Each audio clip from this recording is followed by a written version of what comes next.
নমস্কার, আমি কাশীনাথ বেরা। আমার ইউটিউব চ্যানেলের পক্ষ থেকে সকলকে আন্তরিক শুভেচ্ছা, ভালোবাসা, প্রণাম জানাই। আজকে একটা মোটিভেশনাল ভিডিও নিয়ে এসেছি। ভিডিওটা ভালো লাগলে লাইক, শেয়ার, কমেন্ট করবেন। তো চলুন শুরু করে যাক। একটা বাচ্চাকে নিয়ে ভিডিওটাকে আমরা সাধারণত শিক্ষক বলি তাদেরকেই, যারা শিক্ষকতা করে, যারা স্কুলে শিক্ষকতা করেন বা মাস্টারি করেন আর প্রাইভেটে শিক্ষকতা করেন তাদেরকেই শিক্ষক বলি এবং তাদের কাছে শেখার চেষ্টা করি, গুরু বলি। কিন্তু আমাদের একটা বাচ্চাও কিন্তু আমাদের কাছে, সবার কাছে শিক্ষক। সমাজে একটা বাচ্চা, সে যখন পয়দা হয়, যখন নতুন একদম জন্ম হয়, তার মা কিন্তু জানে সেই বাচ্চাটা কালো হোক, খেঁদা হোক, খোঁড়া হোক, যাই হোক না কেন, সুন্দর না হলেও মায়ের কাছে কিন্তু তার প্রিয়। আপনার আমার কাছে না হলেও প্রত্যেকটা মায়ের কাছে তার বাচ্চা কিন্তু প্রিয় এবং পৃথিবীর সবচেয়ে সুন্দর। সে অসুন্দর হলো এবং মা খেয়াল রাখে বাচ্চার, এবং সে জানে যে বাচ্চাকে খেতে দিতে হবে, তবুও কিন্তু সে কাজ করতেই থাকে, একটার পর একটা কাজ করতেই থাকে। এইটার পর যাব, গিয়ে বাচ্চাটাকে খেতে দেবো। তখন বাচ্চাটা কিন্তু কাঁদতে থাকে, আর যেই কাঁদতে থাকে, মায়ের যত কাজই থাকুক না কেন, কাজ ফেলে দিয়ে কিন্তু বাচ্চাটাকে খেতে দিতে আসে। তাহলে আমরা এখান থেকে, ওই বাচ্চাটা থেকে আমরা কি শিক্ষা পেলাম? না, খিদে পেলে, পেটে খিদে থাকলে সেটা জানাতে হবে, মাকেও বলতে হবে, বাবাকে বলতে হবে।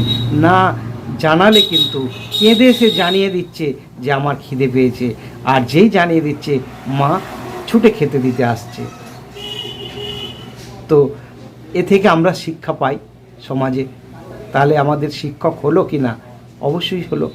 আবার যখন একটু বড় হয়ে যায় বাচ্চাটা, খেলতে খেলতে যখন একজন খেলতে পারে না আর একজন সহযোগিতা করে, যখন হাঁটতে হাঁটতে বা দৌড়তে দৌড়তে একজন পারে না, একজন কোলে করে নিয়ে যায়, সে বোন হোক, দাদা হোক, ভাই হোক, যাই হোক। আবার কেউ যদি দুজনে খাচ্ছে, খেতে খেতে একজন খেতে মাখাতে পারছে না, আর একজন ভাত চটকে দেয় বা খাইয়ে দেয়। এই যে সহযোগিতা আমাদের সমাজে চলতে গেলে, এগিয়ে যেতে গেলে, একে অপরের প্রতি যে সহযোগিতা, সেটাই আমরা তাদের কাছ থেকে, বাচ্চাদেরকে কাছ থেকে শিক্ষা পাই। আমি একটা ছোট্ট গল্প বলছি। এটা গল্প হলো সত্যি ঘটনা। টিএন সেশনের নাম প্রায় আমরা সবাই জানি। এই যে ভোট গেল, এই নির্বাচন কমিশনের তিনি একজন হেড ছিলেন। সেই টিএন সেশন প্রচুর শিক্ষিত, আইএস পাস। তো আমাদের ডব্লিউবিসিএস, আইএস, আইপিএস এসব পাস করতে গেলে প্রচুর পড়াশোনা করতে হয়। তো আমরা যারা এইসব পাস করেছে তাদেরকে আমরা স্যার বলি। তাদের কাছ থেকে অনেক কিছু শিক্ষা নেই এবং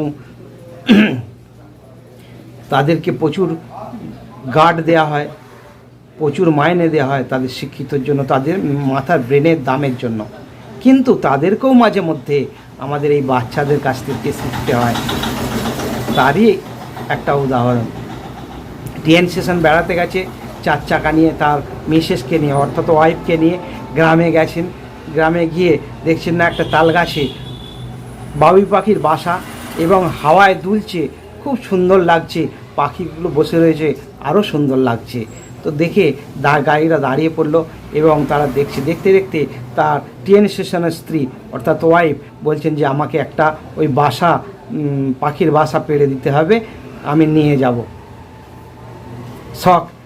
টিএন সেশন দেখলো একটা বাচ্চা ছেলে, রাখাল ছেলে, গরু চড়াচ্ছে, তাকে ডাকলো, বললো তুমি বাচ্চা একটা পাখির বাসা পেড়ে দিতে পারবে? তোমাকে টাকা দেবো। বলছে না, বলছে তোমাকে ভালো টাকা দেবো গো, এসো না। কত নেবে? 100, 200? বলছে না, আমি পারবো না বললাম তো, বলে চলে যাচ্ছে। আবার তাকে ডাকলো, ডেকে ওই গাড়ির যে ড্রাইভার ছিল সে ভালো করে বোঝালো যে এটা খুব বড় একজন মানুষ, তোমাকে বললে বুঝতে পারবে না, দেশের একটা বড় মানুষ, খুব শিক্ষিত, তো একে তুমি ওনাকে তুমি দাও, চাইছি তোমার কাছে, তোমার ভাগ্য ভালো। ও বাচ্চা বললে, ও যে যত বড় লোক হোক বড় মানুষই হোক, আমার কাছে ওসব কিছু নাই, আমাকে গরু চড়াতে হবে বলে পালাচ্ছে। তারপর চলে গেল, ঠিক আছে।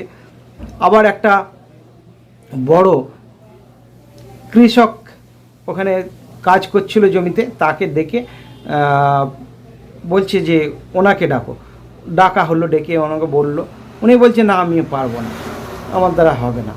তখন সেই রাখাল ছেলেটার সঙ্গে আর একটা রাখাল ছেলে ছিল, তাকেও ডাকলো, সেও বলল না আমি পারবো না। তারপর সেই পুরনো ছেলেটা যে প্রথম দেখা হয়েছিল তাকে আবার ডাকলো, ঠিক আছে ওই ছেলেটাকে ডেকে নিয়ে এসো। কেন পারবে না বলছে, কেন এত টাকা দেওয়া সত্ত্বেও ও বাসাটা পেড়ে দিতে হবে পারবে না, সেটা আমার কারণটা জানার দরকার আছে। বাসা পাড়তে হবে না। ছেলেটাকে ডেকে নিয়ে এলো, গাড়ির ড্রাইভার ডেকে নিয়ে এসে জিজ্ঞাসা হচ্ছে, আচ্ছা তুমি ওই বাসাটা পারবে না কেন বলছো, তোমাকে এত টাকা দেবো বলছি। তো বলছে স্যার আপনার বাড়িতে বাচ্চা আছে? বলছে হ্যাঁ। তো আপনারা এই যে বাইরে বেরিয়েছেন, যদি না ফেরেন বাচ্চাগুলো কান্নাকাটি করবে? বলছে হ্যাঁ। বলছে এই বাসাতেও বাচ্চা আছে, প্রত্যেকটা বাসাতে বাচ্চা আছে, সেই বাচ্চাগুলো যদি দেখে সন্ধেবেলা মাকে না পায়, মা যদি ফিরে না আসে, আপনি বাসাটা নিয়ে চলে যাবেন, বাচ্চাগুলো পড়ে যাবে, মরে যাবে, তাহলে তার বাবা মায়ের কত কষ্ট হবে। এই যে শিক্ষা দিলেন, তখন টিএস সেন স্যার বলছে সত্যি আমি এত শিক্ষিত হয়েছি, আমি এইটা ভাবিনি যে পাখির বাসাটা নিয়ে গেলে বাচ্চাগুলো পড়ে যাবে বা উড়ে যাবে, তার মা এসে খোঁজাখুঁজি করবে, সত্যি তো তার মায়ের কষ্ট হবে, আমার অন্যায় হয়ে গেছে, এটা আমি ভেবে দেখিনি, তোমার কাছ থেকে এটা আমায় শিখতে হলো, আমি আইএস পাস। তো ধন্যবাদ। ভিডিওটা ভালো লাগলে লাইক শেয়ার কমেন্ট করবেন। আবার দেখা হবে পরবর্তী কোনো ভিডিও।